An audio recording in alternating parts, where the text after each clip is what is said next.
我哋講完小雨嘅故事，咁到我哋傾下偈先。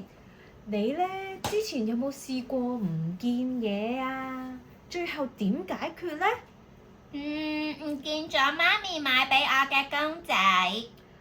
係喎，你講咗呢件事嘅困難啦，我哋畫低佢。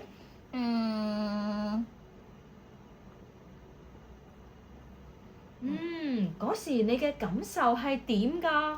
嗰陣你覺得點啊？我覺得好傷心，驚媽咪嬲。係喎，呢個係你嘅感覺。你又畫低佢啊？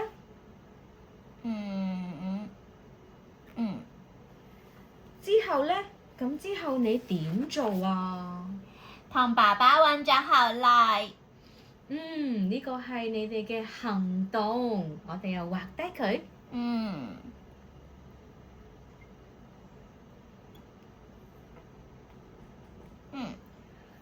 咁最後發生咩事啊？喺邊度揾到啊？喺梳化底揾到公仔啦！呢個就係結局啦，我哋畫低佢。